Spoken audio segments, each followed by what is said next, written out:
Hey guys, YouTuber100 here.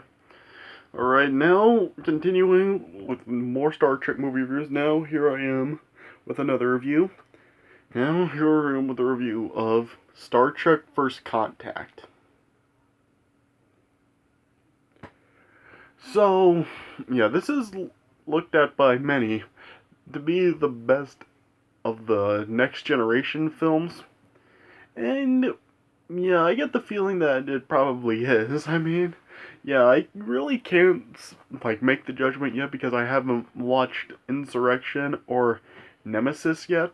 But yeah, based on the reception those two films have got and how widely praised this film is, I get the feeling that this probably is the best film of the Next Generation series. And yeah, this is a pretty good film right here. Yeah, just like this film just, it is really good.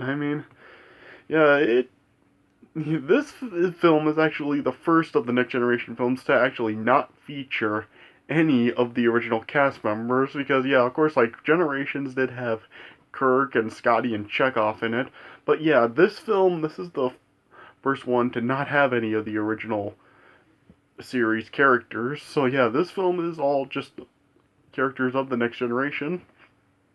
And yeah, this is a really good film. Yeah, it just has a really good plot to this film. This film is basically, yeah, about the Enterprise crew traveling back to the mid 21st century to stop the cybernetic Borg from conquering Earth and rewriting history. And yeah, the plot for this movie is actually pretty good, and plus this movie also has some really good sci-fi action scenes. With a lot of the battles between like the the Enterprise crew and the Borg minions and stuff. So yeah, just some really good action to it. Yeah, I do. It does kind of have an interesting story. This film, in a way, kind of does remind me a little bit of the premise of Star Trek 4 because, yeah, in this film, they do kind of travel to a different time on Earth, and yeah, in this film, Picard does end up forming a connection with like one of the well, Lily Sloan in this movie, who's a Zephram Cochrane's assistant in this film, yeah.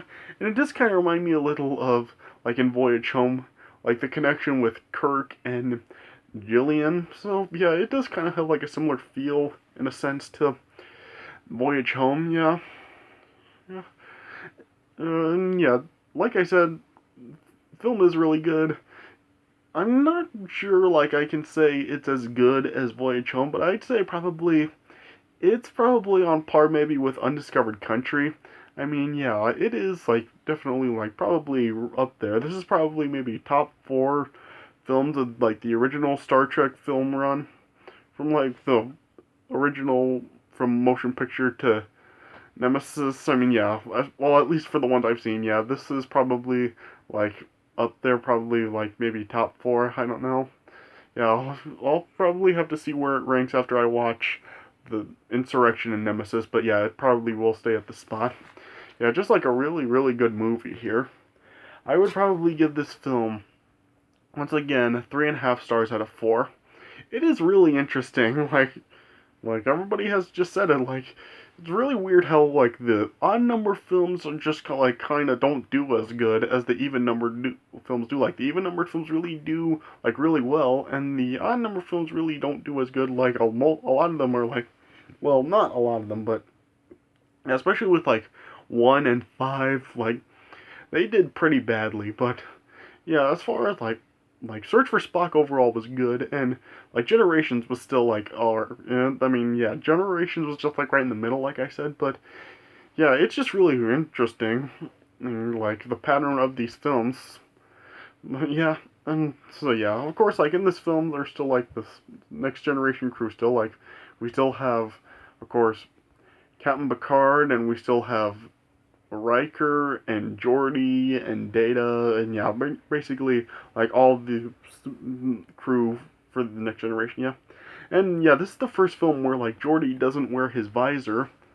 Like in this film, like I think like I'm not sure like what happened. Like I've heard things like Geordi like had new eyes that were able to let him see without the visor stuff. Well, I'm not sure. I mean, yeah, if anybody has actually knows about that, like how Geordi was able to see without the visor, let me know in the comments because I'm not like completely sure on how what actually happened. But yeah, it yeah, the bottom line is yeah, this is the first one where Geordi doesn't wear the visor. So it was kind of interesting to see him like in a different take. Yeah. And so, yeah, overall, pretty good film. Like I said, 3.5 stars out of 4. Alright, so, yeah, let me just get right into it. Alright, so the film opens with just like Captain Picard is just like having like some nightmares about, like the assimilation that he went through 6 years before.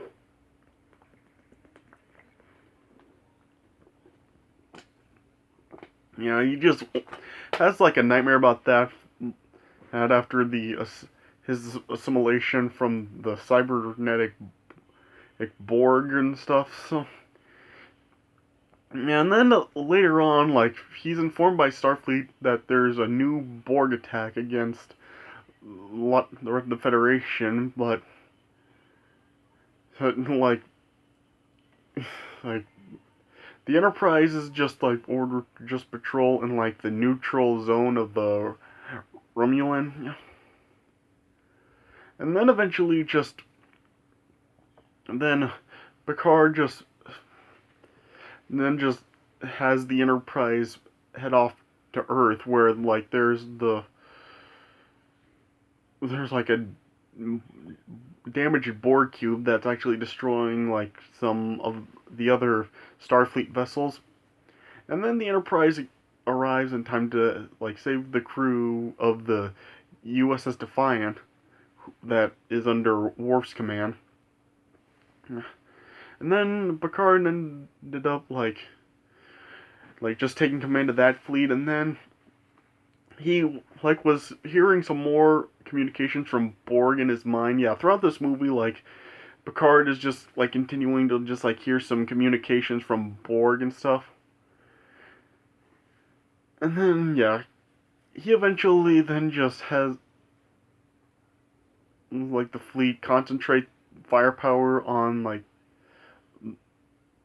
what seemed to be like a non-vital section of the Borg ship, and eventually the cube ended up being destroyed. But before it was actually destroyed and disintegrated, it actually like launched like a smaller spear ship toward the planet, and then this the spear just like ended up like generating a vortex and then entered it, and then like the Earth, then it just showed like the Earth was entirely populated by the Borg.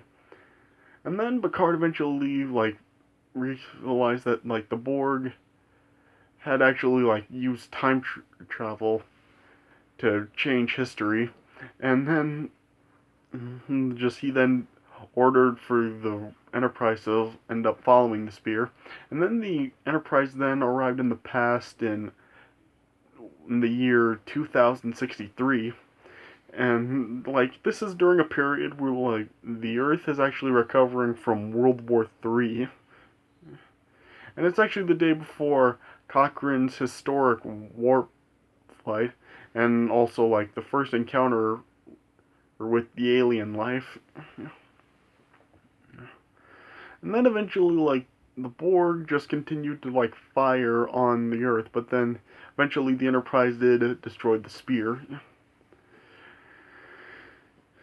And then, after discovering that, like, the Borg is actually, like, trying to prevent first contact, Picard then just ended up, like, sending a team to look can search for some survivors at the missile complex where Cochrane was actually building his ship, which he named the Phoenix.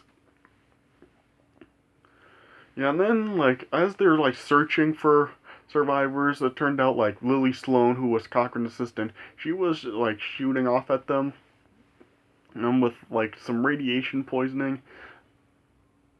But then she was eventually like taken to the Enterprise by Dr. Crusher. And then after Picard like heard another Borg voice inside his head, he then just rushed back to the Enterprise with Data.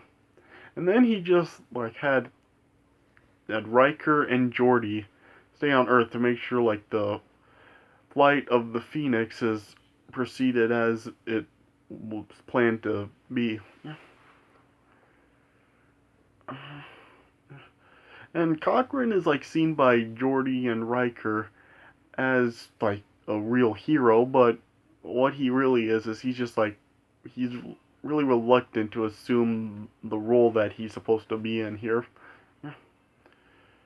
And then later on, Picard discovered that the people that actually did survive through the Borg spear have actually invaded it, and they're now like assimilating the crew of the spear, and then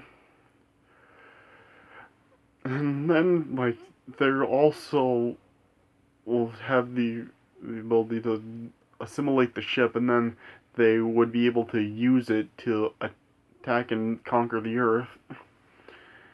And then they, Picard and the team, then like tried to like like disable the Borg with some corrosive coolant that's actually like in the warp core, but it ended up like yeah, their plan ended up like failing, and Data actually ended up being captured, and then Data then like met the queen of the Borg collective, and then like she was trying to like control old Data and try to turn him onto her side, and then eventually like Lily then came across Picard, and yeah, she like tried to get him to take her out of the air first, but then he eventually like talks some sense into her, and then they are able to eventually escape the area of the ship where the Borgs have invested it, and they ended up like using like the holodeck to make their own weapon. Yeah.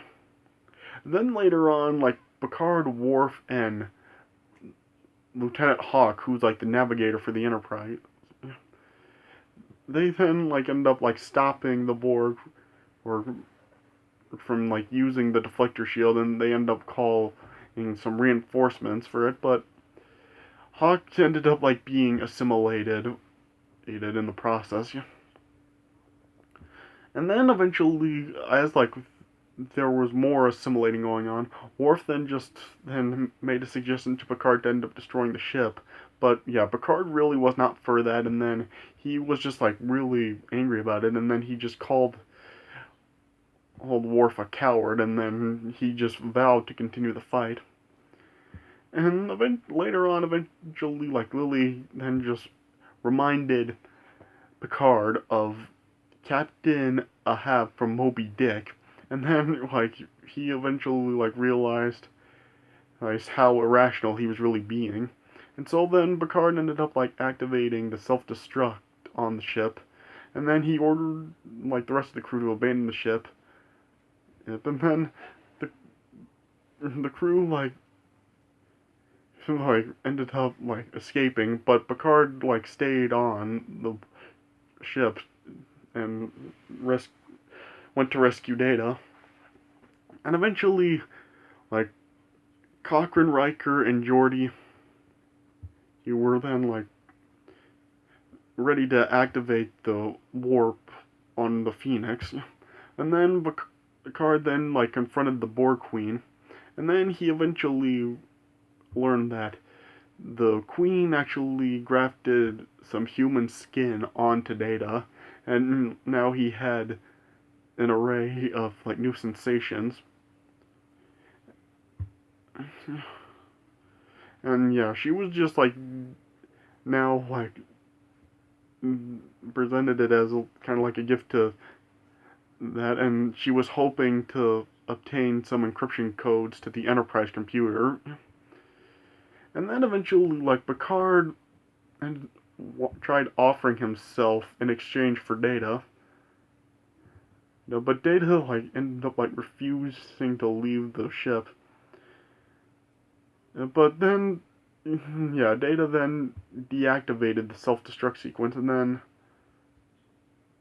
like, well, yeah, the self-destruct was then deactivated, and then torpedoes were fired then at the Phoenix, but they ended up like missing the Phoenix. And then the Queen then realized that Data was no longer on her side, and then Data ended up rupturing the coolant tank, and then it just unleashed the substance inside the tank, and eventually like the components for the Borg Queen just ended up like dissolving, and then the Phoenix warp flight like was completed, and then and it just showed then like the crew was ended up like watching it, and then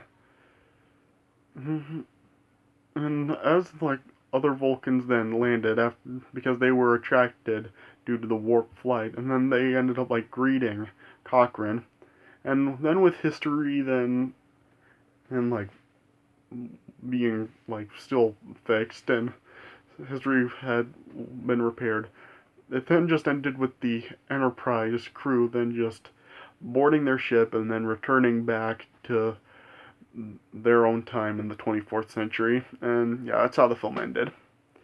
So yeah, 3.5 stars out of 4. Yeah, a pretty good movie once again. And yeah, like I said before, I haven't watched all of them yet, but based on the reception they've all gotten, this is probably the best film of the Next Generation series.